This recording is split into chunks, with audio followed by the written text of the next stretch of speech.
And what is going on, everybody? Welcome to the Inland Sports Show, live and amplified here on Wednesday night. Great show again tonight. A little bit later, we're going to check in with Dane Weber, star quarterback for Chaparral.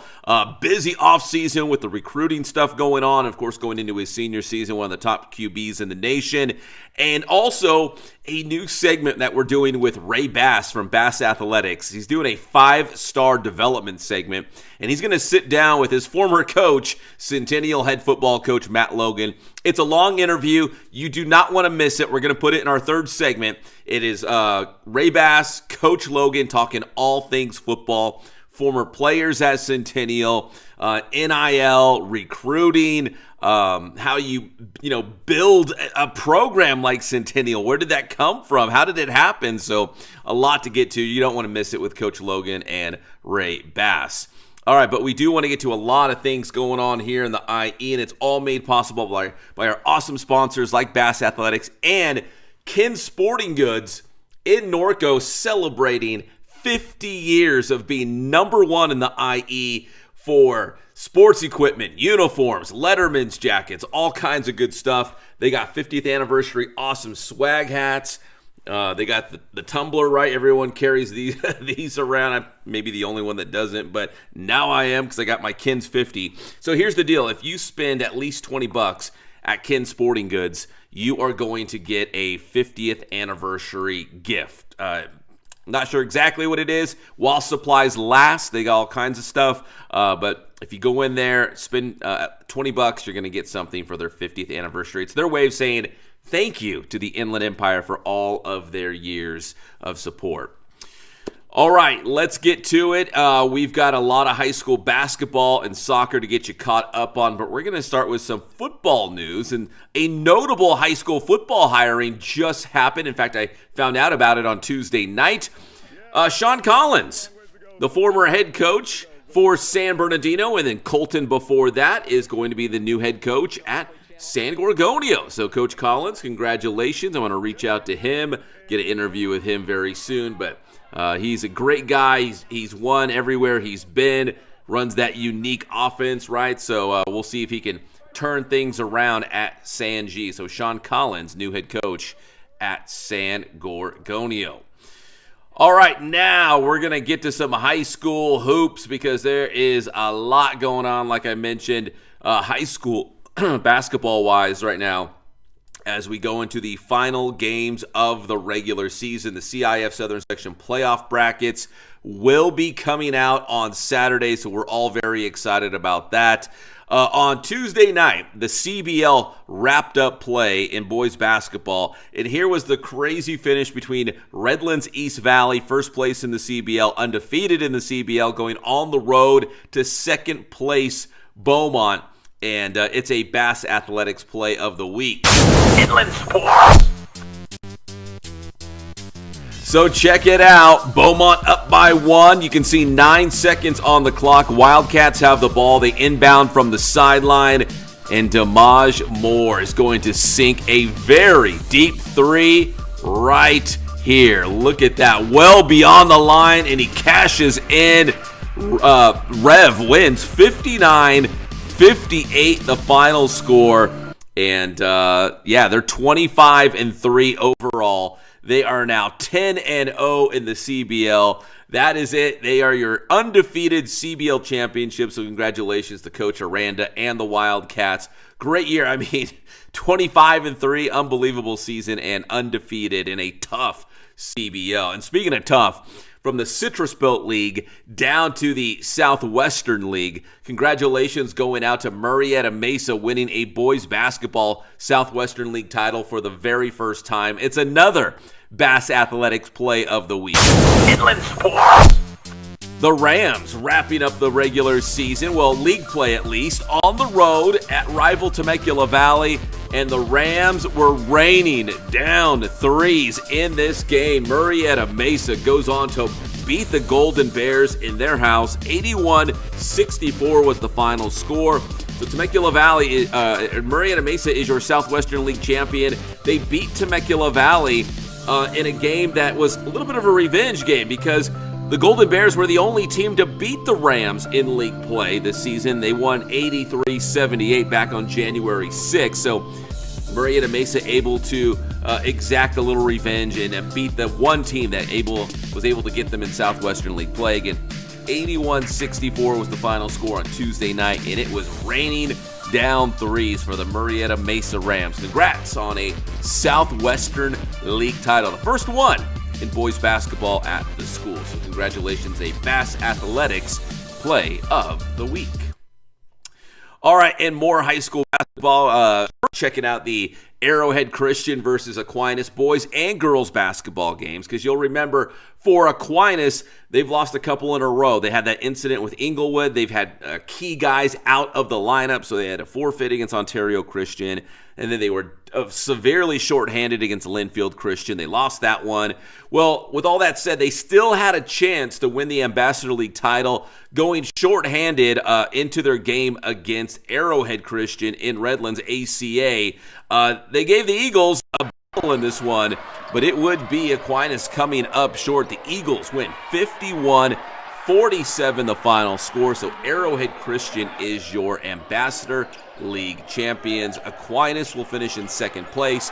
They are still getting into a playoff, and they'll have their guys back for a playoff run. Remember, they won a CIF Southern Section championship last season, but they did not win a league title because they didn't have all their guys. And congrats to ACA. They've had a great year. I mean, ACA beat some really good teams this year, like Murrieta Mesa. They beat some CBL teams as well, so ACA's got a really good squad. Parker Disselberg, their star player there. So it was a great game, 51-47. ACA, your league champs. Aquinas, though, look for them to make another run in the CIF playoffs. So that was the boys' game in an Ambassador League game. Now over to the girls' game, and it was wild. ACA hits the three-pointer to give them the lead late in this game. You can see 34 seconds. They go up by one. Aquinas would get the ball back, and the Falcons would capitalize. The game-winning basket right there, and that would be it. ACA would get the ball back. They would get another opportunity to score the game-winning basket, but Aquinas with some good defense here at the end of the game to seal it. 41-40 would be the final score as Aquinas wins the Ambassador League Championship. They go undefeated in the Ambassador League, in fact. So congratulations to head coach Ron Simmons and Aquinas girls basketball. Now, the one caveat here, and I talked to Coach Simmons about it, you'll see more on Sports Weekly on IEMG this week, is that Ontario Christian, who is just on another planet right now for girls basketball, is not competing in the Ambassador League. Yes, it is an Ambassador League school, but they didn't play in league. They had a weird independent schedule where they played a bunch of different teams from all across the country. So Aquinas girls basketball, your Ambassador League champion. League champions, it was a good one on last night, on Tuesday night. San Gorgonio taking on Rim of the World in girls soccer. Rim of the World actually scored first on that breakaway there. That was the first goal that San G has given up in league play all season long. But San G would storm back big time. They would score 4 goals in the first half. They would tack on 4 more in the second half. They go on to beat Rim of the World 8-2. And what's strange is they just played the other day, and it was a 0-0 tie. But this one, 8-2, San G wins. They are the San Andreas League champions. And what a year it's been for San Gorgonio girls soccer. 21-2-2 overall, and 7-0-1 in the SAL to wrap up the league title. Great year, and they got a lot of young players too. I mean, they're really good this year. They're going to be good again next year, assuming they can keep this squad together. But man, yeah, big win for San G. More on them on Sports Weekly on IEMG coming up this week. All right, let's go from girls soccer now to girls wrestling. And Jimmy Bowers, man, and Corona Girls Wrestling is a dynasty now, man. They've got a great thing going. They're one of the top programs in the IE and the state, no doubt about it. They are going to be defending their CIF Southern Section Team Duel Championship on Thursday night as they take on the Santa Ana Saints. That'll be at Corona High School, 7 p.m.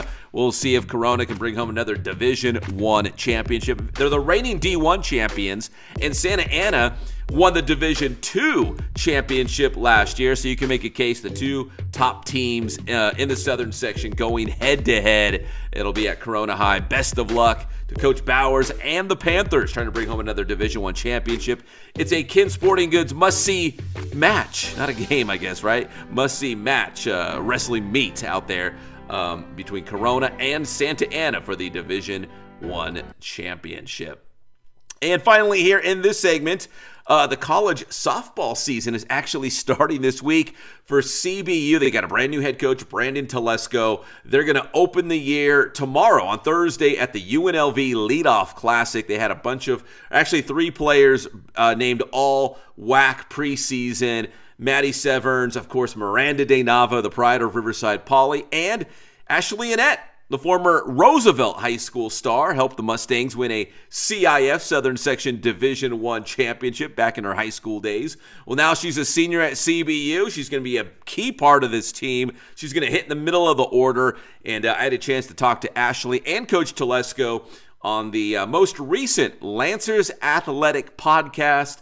I believe that came out earlier today, so go to your favorite podcast platform, Spotify, wherever you might find your podcast, and look for that. That's the Lancers Athletic Podcast, checking in with Ashley Annette and head coach Brandon Telesco this week as they open the season at the UNLV Leadoff Classic. So some good competition out there.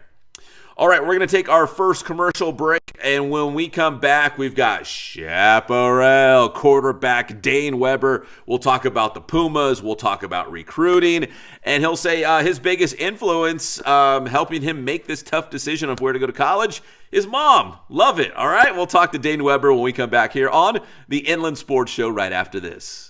The Inland Sports Show is brought to you by Kin Sporting Goods in Norco, #1 in the Inland Empire for team uniforms, sports equipment, and Letterman's jackets. Bass Athletics in Corona, driven by passion and hard work, Bass Athletics helps student athletes push their limits, compete with heart, and build the discipline to succeed in sports, school, and life. Visit bassathletics.com. Paulson Orthodontics in Redlands with Dr. Marcus Paulson. Personalized treatment you deserve from an orthodontist that you can trust. And Chick-fil-A in Yucaipa, right off the 10 freeway at Yucaipa Boulevard. Eat more chicken.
One thing that's not talked about enough when it comes to athletic development. I think a lot of times we think about sacrifice and it's just doing more of the things that we enjoy doing. You ain't really working hard if you're just training. You're just doing a lot of the things that you like doing. Working hard is doing the things that you don't enjoy doing. That's hard work, right? Like, it's easy to get up every single day. At least for me, we hit the weights, you know what I mean? Like, hard work is doing the things that are hard for you. That's the message that gets lost in the sauce with these kids. That sacrifice is, look, I'm not going to train today because I have a project due tomorrow. I need to make sure I get that done. Or the sacrifice is that I need to get some sleep so I'm not a zombie in class tomorrow. It's about making the right decisions that are going to help you instead of saying no days off and working, and then you work yourself into a situation where you get hurt or you work yourself so bad that, you can't focus in the classroom. The sacrifice is doing the things that you don't want to do.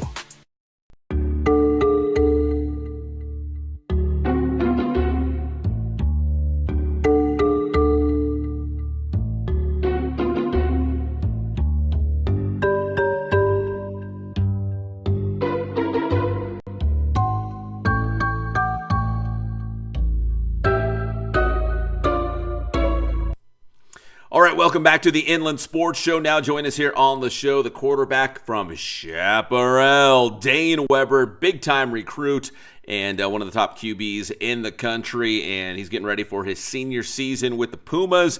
So we talk Chaparral football, we talk Coach Raymer, we talk about recruiting, all that kind of good stuff that's going on right now as we already start looking ahead to the next football season, man. It'll be here before you know it. So without further ado, the one and only Dane Weber here on the Inland Sports Show. Inland Sports. And now join us here on the Inland Sports Show. It is the quarterback of the Chaparral Pumas, Dane Weber here. Join us on the program. We love talking high school football all year round. I know we're just coming off the season, but the off season can be just as busy for a lot of our top players like Dane. Dane, man, listen, I was never a big-time recruit, so I don't know how it goes, but what's it like during the off season when you're visiting schools, you're talking to coaches, you got all these workouts? I mean, is it stressful? Is it fun? You just try to enjoy the process as you go? What's it like? I mean, it's pretty much everything you said. It's definitely fun, and it's definitely, it's a blessing from God, so I wouldn't trade it for the world, and I definitely don't want to complain about any of the blessings I've been receiving, but it can be overwhelming at times with trying to handle school and relationships and just basically everything that comes along with it. But at the end of the day, I mean, it's something I got to take care of and something I've been blessed with. So I'm going to go through it, take step by step, day by day, and kind of go through the whole process. So. Now, I know the recruiting thing is in full swing right now. So full disclosure, I know you got Kansas Jayhawks on, but you have not committed yet as of right now, right? No, sir, I have not. No, sir. So, Dane, without naming names, but what would you say is like your ideal school? What are you looking for? I mean, a place where you can play right away, a place that has warm weather, an SEC school. I mean, what is on your short list of just like the perfect place for you, wherever you might end up? Yes, sir. I mean, a couple things for me. I think the biggest thing I'd say is relationships. I mean, especially now in this day and age, I feel like people can get lost with the money aspect that has been brought into the college football nowadays. And I mean, that's a blessing. Players are more than deserving to be paid. But at the end of the day, I feel like for me, the coaches I'm going to be spending every day with, I want to make sure I have a good relationship with them because it is football and we are going to butt heads just like any players and coaches do. But I want to make sure that I have a relationship to fall back onto that and keep it growing and moving forward whenever I'm at that school. Wait, are you telling me you and Coach Raymer butt heads once in a while behind the scenes? Oh, we do, for sure. He would admit that, too. But, I mean, I love him to death, and we have a great relationship, and that's why it continues to grow and be what it is. So, Dane, who are some of the people that you might use as a sounding board, right? Someone that you go to for advice. Someone, I don't know if it's a former player who's gone through the same process of being recruited and trying to make that big decision and where to go. A former player, a coach. I mean, who are some of the people that you kind of lean on to get their advice and what they think? I mean, the main person I would say is definitely my mom, and that's not because she's been through the process, because she hasn't or anything like that, and it's new to her too. But she's been on every single visit with me, and so she's my person who I live with and stuff like that. And so getting her opinion is very important to me, and she tends to see through. Because I'm being 17 years old. All these college and programs may be like flashing lights, and I get deer in headlights type of a thing. But she always sees through if it's genuine or not, and having her opinion about where I should go, where she thinks the best thing is for me, because she always has my back. So that's the main person whose opinion I'm really listening to during this whole thing. That's awesome, Dane. I love that. You guys just had I guess it was like a college showcase or a joint workout, whatever you want to call it, with Centennial. How did that go? I'd imagine there was a ton of colleges, in attendance to check out you guys. And of course, we all know about Centennial. So how did that go? I mean, it was awesome. It was a great opportunity. I mean, I think I was the first one when we announced it. I think that was the first one I've seen, especially around this time during the winter recruiting period. So we figured, if all these coaches are going to be down here, might as well. And it's two top public school programs in Southern California. So like you said, there were a bunch of colleges there, and there's great opportunities for myself and even guys who may feel like they don't get enough shine or attention. So it was great for everybody to showcase their skills. And I think overall the event went great. It's good to connect with guys I know from Centennial because we played against each other, not even in tackle football, but it seems like everybody's connected at this point. So it's awesome to see them, awesome to compete, and to go D1 players against D1 players is always awesome. And so it was a super fun event for sure. Dane, as you go into your senior season, there's been a ton of teams that have had success from out of the Big West Conference, from the upper and the lower leagues. do you feel like going into your senior season, hey, this is a Chaparral team, and we've got talent, we've got great coaches, like maybe this will be our year, especially as a senior, maybe this will be our year to, string together a couple CIF wins and try to make a run here in the playoffs. Do you feel like, the Pumas have a chance here? Yes, sir, 100%. And to be honest, I felt like that every year, and that's just me being a competitor and wanting to win. But like you said, I feel like definitely I want to go out with a bang my senior year and make it memorable. And I'm sure the other guys on my team do too, because we've had this connection and we've had this thing built it's coming on 4 years now, and it's flew by quick. But I definitely want to make sure that this is one to remember. And I feel like we got the guys and, like you said, the coaches around us and the support system, even from the team mom and the teachers and even the students at school who show up to all the games. It's been awesome, and I can't wait to see how the season goes. Dane, whether it's, going into your senior season or just all this off-season recruiting stuff, do you try to take a moment just to kind of soak it in and hey, I'm trying to enjoy the moment? You know what I mean? Like going to UCLA and meeting their coaches and maybe just doing this off-season high school stuff, like going to the weight room, or if you guys do 7-on-7 or whatever that looks like, because this will be your final season in high school ball, and you can't you can never go back, right? You got to. Do you find yourself just trying to enjoy the moment, maybe soak it in a little bit? 100%. I mean, I've definitely started to realize that, like you said, that the time has flown by, and so definitely, especially during these moments, every single workout that we have or every single team activity that we have, or even on some of the visits, I'm really just trying to, like you said, be present in the moment and understand that it's a blessing and not everybody gets to do this. So I want to just thank God for that, and also be able to enjoy the moment and enjoy his blessing, and then, like you said, just kind of soak it all in as best as I can. And I love everything about football. So everything that comes with it puts a smile on my face, and I try to have the best energy and be the best leader I can. Yeah, I know it's pressure, Brian, but what an awesome opportunity, right? And it's fun. At the end of the day, it's still fun. Dane, as you get ready for your final season, your senior season, what is an area that you feel like you can still be better as a quarterback? Obviously, you're all state, you're a stud. We all know that. But where's an area that you feel like, man, I can still be better. I can still be, clean up this area. There's room for improvement. I would definitely say overall for me, I know maybe a cliche answer, but I just want to get better in every single aspect of my game, whether that's the mental part and being able to get ourselves into the best play that we can based on what defense we're getting, or just being able to physically get better, faster, stronger. That's always a goal that I feel like everybody has. And then also my footwork that I need, that every quarterback needs. But I just say every single aspect of my game, and it's also being a leader too. I want to be the best leader that I can be. Being a captain last year was a blessing, and it was awesome. And I feel like I want to embrace that role again this year and take it to a whole nother level. So I would say every single aspect, and I feel like every single day you can find things to get better at, no matter how good you are, because you can never be perfect.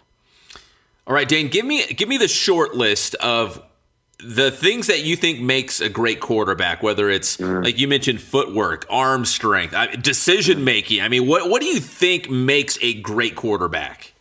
I would say the short list of things that I would say, it starts with, I think some of the most important things are the non-physical traits, like being a leader and being a great teammate, not being selfish and putting people before yourself. Because, like, there's a million quarterbacks out there who have the physical talents to be great at football, and they're amazing at throwing the football, but it's the intangibles that you can't teach that really separate the people. Like Tom Brady, for example, he was never athletic, never really was a guy who stuck out in combines or stuff like that, but just his mental part of the game and the way he approached every single day was what set him apart. So I would say those are the biggest things that separate a quarterback from another one.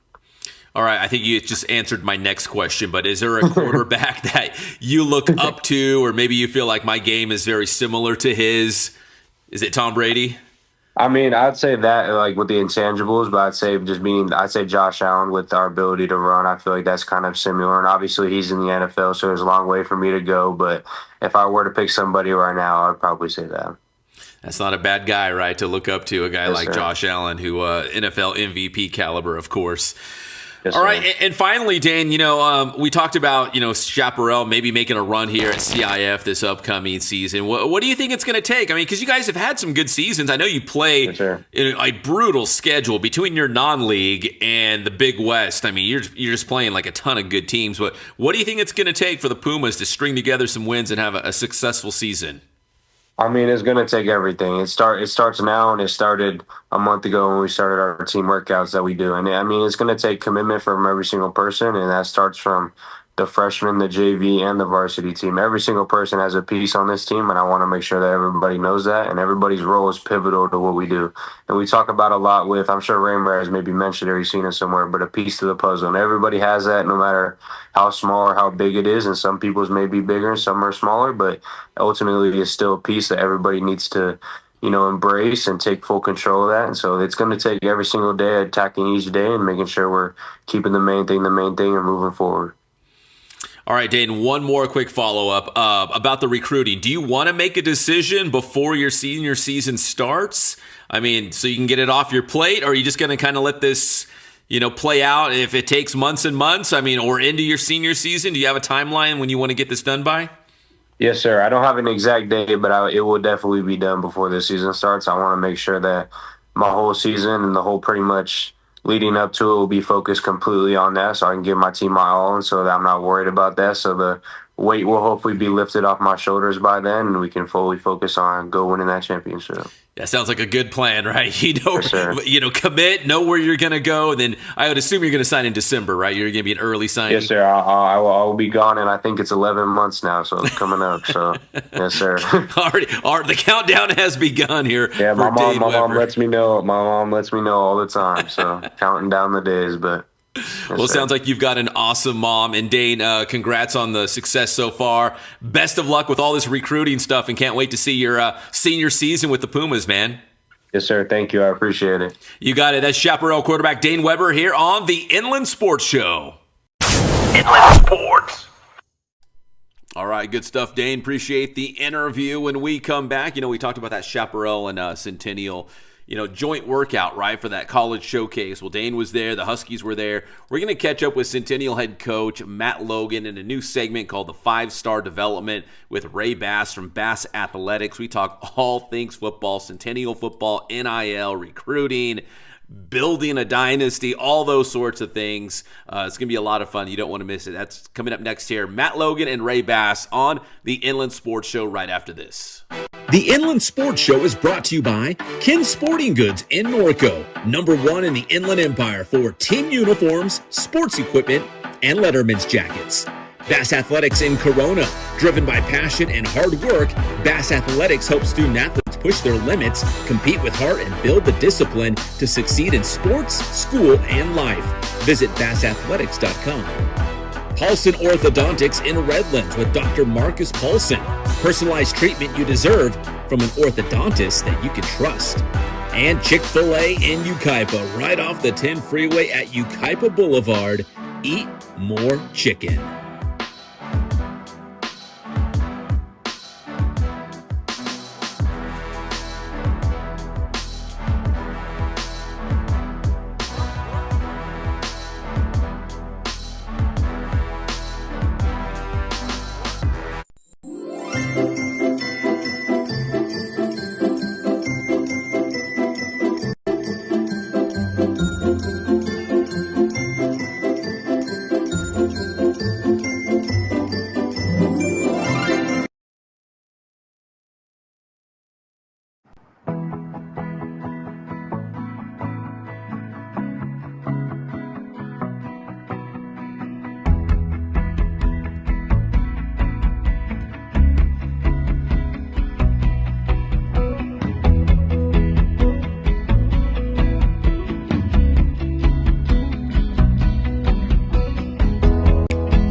Academics are always going to take you further. I don't think you can go into any of these organizations that are trying to help you reach your goal in terms of going to high school and being a starter, or going to college, being a collegiate athlete, without having academics first. And if you don't have that, if you're focused on surely your talent, then you're blowing a whole opportunity, a whole side of this whole development thing. You're missing the point. If you're not prioritizing that first, then you're basically prioritizing being a 5-star. And there ain't that many 5-stars out there. That's just the way it is. So if you want to become a high achieving student athlete, if you want the best possibility to play in college, you need to start with academics. That's just it.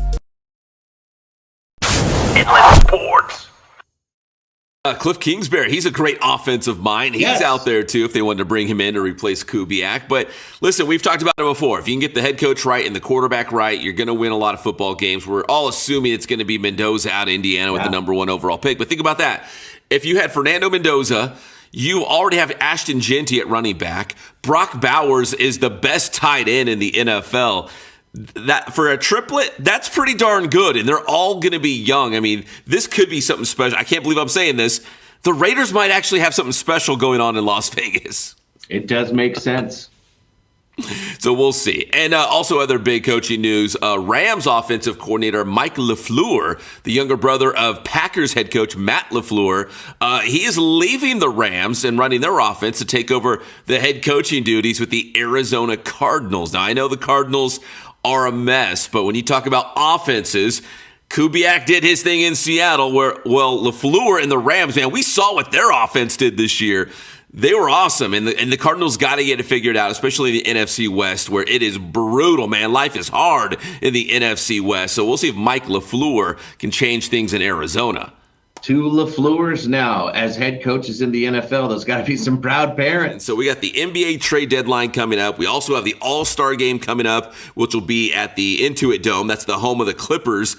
And LeBron's going back for a 22nd straight year. But Kawhi Leonard, here's something. Kawhi Leonard was not selected to the All-Star game. And Patrick, when you go back to December 20th, when he started playing again on a regular basis, he leads the NBA in scoring and steals. So when you talk about offense and defense, there has been nobody better than Kawhi Leonard, and he didn't even get into the All-Star game.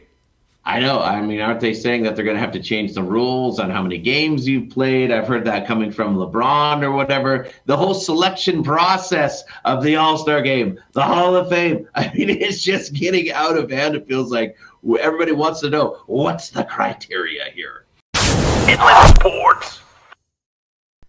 Hanging out with my boy Patrick in the morning on KCal 96.7 FM every Monday and Thursday morning. Now we're getting to a brand new segment called 5-Star Development with Ray Bass from Bass Athletics. In this first one, he sits down with his former coach, Matt Logan, at Centennial High School. We talk NIL, we talk recruiting, we talk about the Husky Dynasty. Ray even asks him, who is the best, or a short list of the best defensive backs to ever play at Centennial? Was Ray on the list? He asked Coach Logan about that. So we're going to touch a lot of things here. It's 22 minutes long, so it's more of like a podcast interview. So sit back. It's going to be a lot of fun. Coach Logan opens up about a lot of things in 5-Star Development with Ray Bass. Check it out.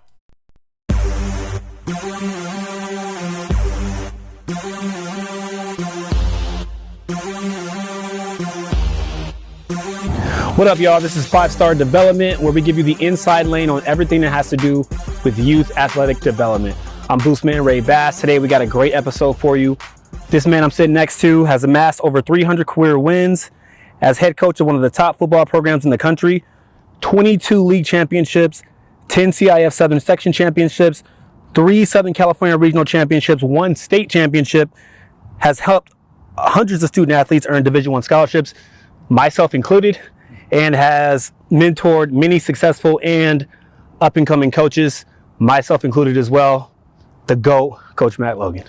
Thanks for having me. This was awesome. Yeah, thanks for being here. It's good to see you. Yeah, as always. This is a big moment for me, just because this program, I grew up here. This was like, it was so impactful. I mean, I was here when that was the home side, right? And this is away, and this is all grass, and I got into a lot of trouble on this field, getting kicked out of practice all those years ago. But, definitely learned how to win, and then it helped me become a better coach too. I got a chance to hone in on that skill and really see how you run your program. So big moment, many other former athletes, I'm pretty sure this program, has been impactful for them as it's been for me. Do you get that a lot? Do you get a lot of guys that, I'm sure there's a lot of stories, right? Yeah, there's a lot of stories, good and bad, mostly good, funny, but it's great. And I think that it is great when players come back and tell you that you had some impact on their life, and not just from the football component of it. That's the bigger thing. It's something that they carry into their everyday life. So that's what this is about. That's what makes it rewarding. And that's the best part, is to see young men grow up into men. There we go. And have families and see their success. It's great. And it's funny you say you grew up. I grew up as well. Being here for 31 years, majority of my life has been spent with Centennial football, and it's been an awesome experience, and very, very fortunate. When I landed the job, I said it was a dream job, and I still feel that way. That's awesome. Okay, we're gonna dive right into it, Coach. So it's January, or end of January, heading into February. You're just coming off this, really crazy CIF run. I feel like I already know the answer to this question. What is your program doing right now? Well, just getting started. We're lifting and running right now, and we're doing meetings, getting ready to work ourselves to kind of getting on the field, and then to where we kind of to develop into practice, and it's just all beginning again. It's it's a turnover. Yeah, the crazy thing is when I came back here and I was working as a strength conditioning coach, it was crazy being here and then being at other programs. Like the expectation that's here. And it's crazy to see how many other schools really don't do what you guys do. I mean, the expectation of work, the commitment to the kids being here, on the buy-in, it's just so strong. I've been in other programs where it's just, they're hoping that kids show up, and here it's like, it's everyone's here. It's been like that since I was a player here. How do you make that happen? Not to echo off what Coach Signetti said at Indiana, but it's a standard. It's a standard. It's a level of expectation. It's what you expect your kids to adhere to, and what they need to be. And especially in this day and age, and it gets a little tougher each year. But being accountable is just so important. Just showing up. Showing up to class, showing up for your family, showing up to train. That's all. It's all about consistency and the standard that you set, and they need to meet those standards. Otherwise, they're not going to be successful. Absolutely. Now, you said it gets a little bit more tougher every year.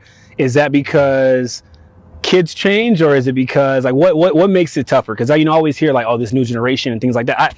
I kind of believe that there's just some things that always stay the same, right? That they're timeless. One thing that's timeless is work ethic. That's not going to change. That's never going to change. Now, are there more distractions for kids these days than there used to be? That part. Totally. There's so much stuff going on, just from not just social media aspect, but from everything. You can go play in a tournament in Texas. We never did anything remotely close to that, and just a lot of people that seem to want to get involved with kids on their future. And now that, especially, there's a price tag on it now at the college level, which has changed the way kids think, and the way they do business. But it's still going to come down to the basic, standard of work ethic and accountability. That doesn't change. Consistency. You've lifted weights. You look great, by the way. But you got to keep lifting weights. You got to be consistent for it to take. Absolutely. You miss 1 or 2 weight sessions a week. You're at 3 or 2 or 4 out of 2 or 3 or 2 out of 4 workouts. That's 50 to 75%.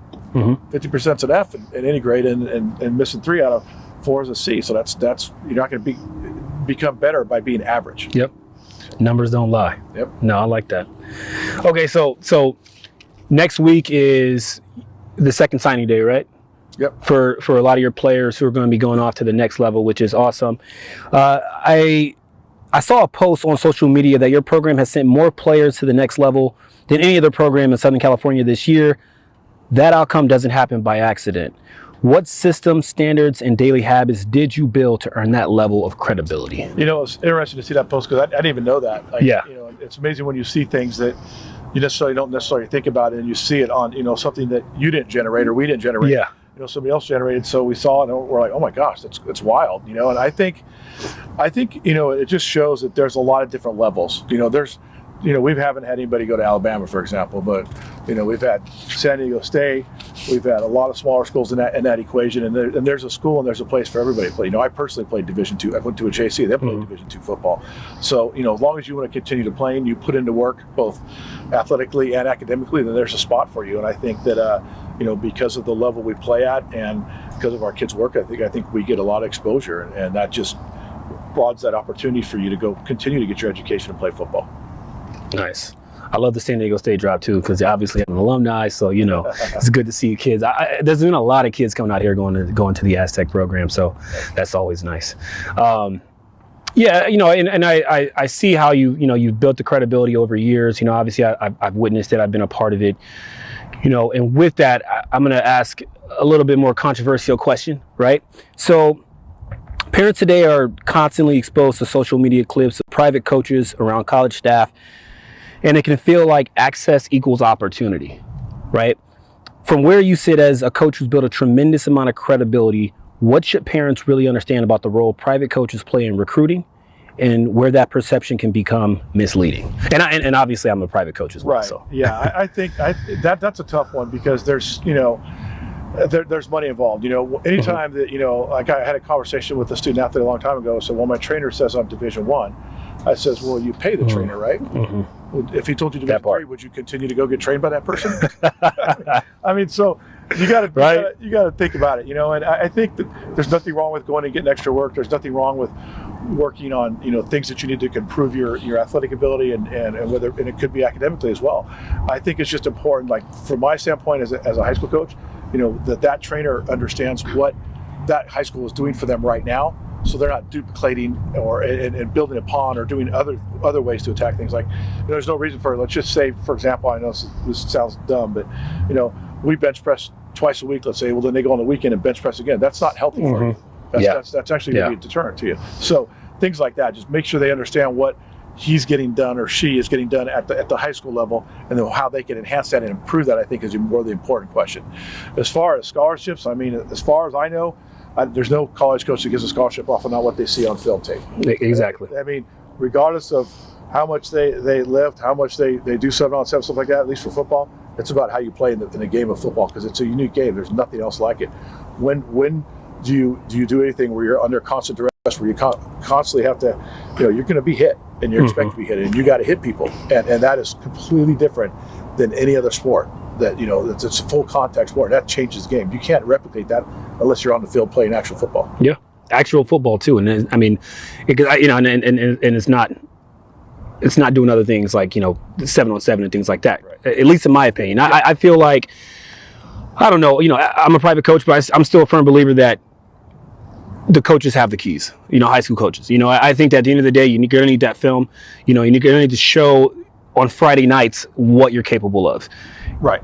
So at the end of the day, it's going to come down to you guys, right? And that athlete. I mean, I never got kid scholarships. They get their own. They earn them. We help expose them. Yep. And try to provide a product that plays at a high level. We've helped in that process, by making them accountable. All stuff we talked about earlier, standards, expectations, and then making them better athletes, and making them better people. But it's ultimately it's going to be their talent level and how they play the game that's going to get a scholarship. But a lot of families today, there's a perception that that visibility is somehow is where it's at. I need to market my case, especially today with NIL, the changing landscape in college and high school, that I just need to be seen. I need to be showcased. And the thought that equals real value, like how do you feel that hurts kids, for parents? Yeah, I think the visibility component, and I understand it, and I get it, and being a father myself and seeing a lot of kids with different things going on. But I think, it just puts so much pressure on them. And in reality, being on the field is what gets you scholarships, whatever that, or on the court, whatever your sport may be. But, that's how you earn it. It's not earned because of what they see in a youth game or something like that, or something else that you're doing. It's all about that. So the actual game footage to me is the most important thing, hands down, on terms of getting a scholarship. Some of that other stuff, I mean, I'm not even sure if it even helps. I mean, I know there's some marketability to it, and maybe potential earnings because you have outside stuff. For example, Jared McCain, who was our basketball player here, and who did TikTok dances and became famous and made a bunch of money in high school for dancing. Great, good for him. But that didn't help him get a scholarship to Duke. Yeah. He ultimately went out there, worked his tail off, and had great grades. Yeah, and he got the film and played against great competition. I mean, it's simple, and it still always comes back to that. I think is just how you playing the game, and no matter what anybody else does for you, it's a part of the journey or the path to be successful. It's not but it's the kid that's on the field that actually earns it. Absolutely. I mean, that's timeless. I believe that's always been the key, and that's how it's always gonna be going forward. I mean, playing on Friday nights or whatever days you play your sport and getting good film. Yep, absolutely. And I think the relationship and who you are as a person, I can speak to that, is super important, because I always tell my kids, no one's going to do anything for you. They don't like you. Right. Being a likable person, being coachable, those things are all super important. So 100%. Being a good person, being a person of character, standing by your word, doing things that you do, being accountable, being, a good work ethic. That's never going to change. None of that'll ever change. you still got to have those things, kids. All right, that doesn't change. All right, Coach, I'm going to switch it up a little bit here. We're talking a little bit about flag football. Flag football is being called the fastest growing sport in the country, especially with girls' flag exploding right now. I'm seeing more kids either play 1 year tackle before high school or skip tackle altogether and go straight into high school football. From your perspective, what does flag prepare kids for when they make the jump to tackle at the high school level? It kind of really depends upon your position. I think it's good for DBs and wide receivers in reality. Maybe running back, trying to, be a little more elusive instead of, because you obviously can't run over people. But other than that, I don't, and it's just a skill set of obviously moving and running around, being athletic, is just good, period. But, playing flag football is not going to help that lineman. It's not going to help that linebacker, when it comes to important stuff. So, and honestly, like from a standpoint, like a little bit, about in regards to 7-on-7 too, to stand back there without a rush or, and throw the ball, that's not realistic. That does not happen in a game, And It's cool though. It is cool. It's fun and it's good. But keep in perspective for what it is. I think it is great. And I think the fact that get girls involved in football and because we always laugh about, just understanding, down and distance when if you're at a party watching a game and went, well, what's going on? I don't understand, and just understanding the game a little because it is confusing to people that don't watch it. It's unique to any other sport. And so I think it's good to bring awareness. And I think that's why I think the NFL's jumped in because they're going to get more fans, for sure. I think it's great. I think it's good. So where do you feel like it falls short in terms of preparing kids for high school? Just the contact level. Football is unique to any other sport, and the contact level it changes what it is. It's a violent sport, and at almost every position, and whether you play it before or not you get to high school, that can be debatable. It depends on your kid, probably too, in terms of the contact, but. You have to know that is a component of it, But so I think, if you were to get a year or two, maybe, in pads practice would be great. But it also depends on the situation. Kind of like the teacher in the classroom. If the teacher is good, it's great, right? Mm-hmm. But if it's not a good coach or not a good situation, then it's not prepared. It might even turn you off to it. In fact, and I know things have changed a lot. I mean, you probably I was obviously older than you, but we got yelled at all day and told how horrible we were, right? Your generation, we gave you a few attaboys in there. Oh, yeah. And now it's like all about attaboys. Like there's got to be somewhere in the middle to make it work, So you want the experience to be good and for them to want to play football in high school, and that's what we hope for. Okay. And I think you kind of that leads me to my next question, which I think you kind of already touched on a little bit. At what point is the contact like non-negotiable? Like, okay, what age? At what age would you say? That's hard to say. I mean, you want a kid to be fully, I think, grown, muscles or bones fused, everything good. That's tough to say, honestly, Ray. I think I think I would probably leave that up to a sports doctor, not a regular doctor, but a sports doctor. Is the kid physically ready? And at the same time, though, like when you see little kids play, it's like they're made of rubber. Like, you've got a daughter and she's probably been in positions you're like, oh my gosh, how could she stretch and move that way? They're so flexible. Like, and how hard do they really hit when they're 6? I don't know. So there's that part. Yeah, there's that part. But there's always that one guy that's ready to go, that'll jack up anybody. But, it all depends on the kid. I think it's every person, we're all individual people, and how we're going to react to something is you can't predict. But, I think it's if they feel safe about it, then that's the most important part. And then they understand that there is contact involved. It's the ones that, why is he hitting me? Like they don't even understand the game. I think those are the ones that might need a little more of a lead way into it as opposed to just jumping straight into it. Yeah. And that's good stuff too, because I see a lot of kids now who are, like I said, they're transitioning straight into, they get maybe 1 year tackle, and then they're finding out that, this is different. Yeah. And even when they, going from flag to even 7-on-7, because 7-on-7 is full of shenanigans and right. People get overly aggressive and things like that. Even that is a big jump. So you can only imagine going from flag to tackle. So I think it's good for parents to know, because I know there's parents out there who are wondering that, they're asking that question. I want to put them in flag right now because it's safe, but at some point we got to know little Johnny, what he's like, will he bite? We'll just keep barking or he's going to bite. Right? So I think the big thing that's changed, with tackle football, at least anyways, when it was weighted and you were in your same category, I think that kind of, the weights were so low. So like if you're a 7th or 8th grader and you're playing 130-pound football, so the kids that are 200 pounds, they couldn't play back in the day. Yeah. Where now that opportunity exists, I think that's been better for the game of football, and I think so I think that we were limited when we played because of the weight categories. You probably didn't have that issue, but I did. And, so I didn't play my last couple of years. My dad said, hey, we're just going to lift and train, and you can play other sports, and get ready for high school football. So when I came in, I was 190, and some of my friends were 130 because that's what they had to play at the year before. Yeah. That's a huge difference. That's a huge difference. So I think has to be a happy medium between that whole weighted and non-weighted category as well, too. All right, Coach. So a lot of kids say they want to play in an elite program like yours, right? There's kids out there right now who they're watching this. They're excited to hear from you. They're here at every single game. They might be running across the sidelines.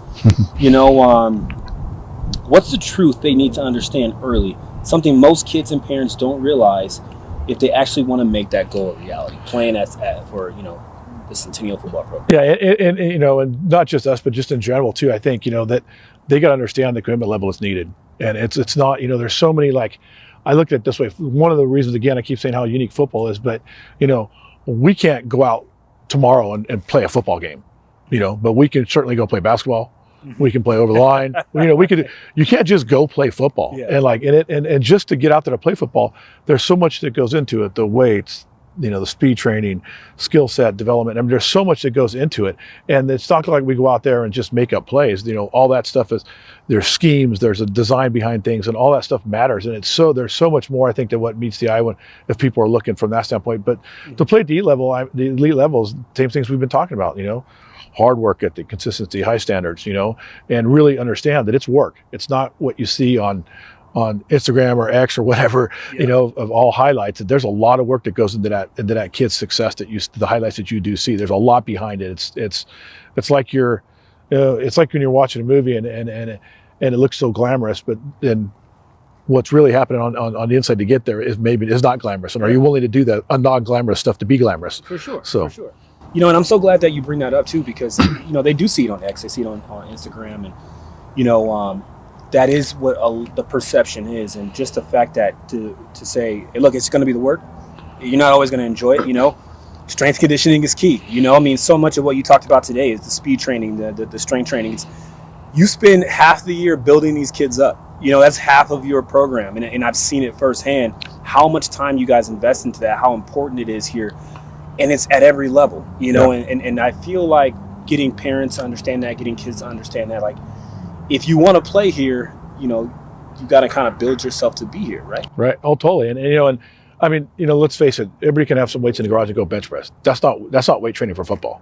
You barely use bench press at all in football, and so there's so much more to it. And obviously, and that's why you're successful at what you do. I mean, there's so many things involved in to get an athlete more explosive, more quicker, more efficient runner to make them faster, and you want to, and it's not about how much you bench, one time or how much you squat on a one rep that, when are you going to put a guy on your back and squat 500 pounds in a game? But it's about can you utilize that and take it to the field? Yeah. At the angle that you need to, and those type of things. And that's where it gets tricky, and that's what's important. But yeah, they got to understand that. Yeah, and those are qualities that and I know this is a strength coach, that those are things that you develop, and it takes time. What I mean? And that's why I think it's so hard. You don't see the immediate payoff of hitting the weights and all the speed training, but it comes eventually. But you got to put the work in. Yep, and we tell kids all the time, hey, you've been walking, since you were probably maybe a year and a half, and then you started running quickly thereafter. You weren't taught how to run correctly, nor would you understand that because you're a year and a half. So you've been running with maybe not so technically sound for a long time. So to break that, what you've been doing for 14 or 15 years is tough. It is. Think about that. I mean, schedule change. And we're adults, and just, if if alarm goes off at a different time, that's tough to get used to when things change. It's like, so it takes a lot of work to do that. Yeah, no doubt. That's why I got my daughter in speed training right now. That's right. Twice a week. She's in my gym. All right, Coach, I appreciate it. So look, I got one more question for you. I didn't want to ask this, but I'm here, so I was like, I need to. All right. Top 3 defensive backs to come out of this program. I need to know. I got to settle this debate right now. Top 3. Well, not gonna hurt my feelings. For sure, number one is Ray Bass. Oh, There's no doubt about that. So he had versatility. He'd play corner or safety. He could run you down. He could hit you, and he'd also return kicks. Hey, you know so what? I added that to it. And we also played a little offense with it too, getting the ball a little bit. So play a little offense. You're definitely up there. You know, people always ask about the top players. It's so tough to do that because there's different eras, right? And you know, obviously, the competition you played against wasn't quite the competition we play against now. Yeah. But it's still good football, you know. So it's always tough. But you know, it'd probably have to be a little consensus among us coaches to go through that. Okay. But I'll take that answer. Definitely. As long as I can be mentioned up there with the Cam Bottoms, you know what I mean? You're definitely up there. Be up there with those guys. Like, hey, you know what? That's I could take that. But yeah, and you mentioned Cam Bynum, and it's so crazy to see that, you know, that kid when he came here was like 5'6", 120 pounds. Man, I always talk about that, you know, and just seeing a kid to put the work in. Like we saw that kid. Yeah. When he came over and like just stay at it and discipline and great kid, great. Yep, and then physical development happened, and all the work he did, and now he's led the league in tackles in the NFL a year ago. I mean, it's crazy for the defensive back. So it's just awesome to see that. That's you talk about development. That's the poster child right there. Oh yeah, no doubt about it. Yeah. Cool. Well, I appreciate you, Coach. Appreciate you being on. You. That was awesome. That's some great information for parents and you know future athletes. That's a wrap for 5-Star Development. Till next time, your boy Boost Man.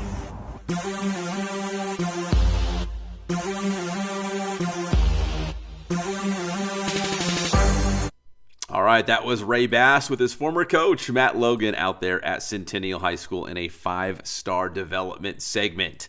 And that's going to do it for this show. And make sure you guys give this video a like and subscribe to the Inland Sports Show YouTube channel if you haven't done so already. We do post shorter clips and pictures on social media as well. So give us a follow on X and Instagram. Still do Facebook a little bit, but mostly on Instagram and X. That is Inland Sports. My name is Pep Fernandez. God bless you guys. We'll see you next time on your favorite show, the Inland Sports Show. Have a good night.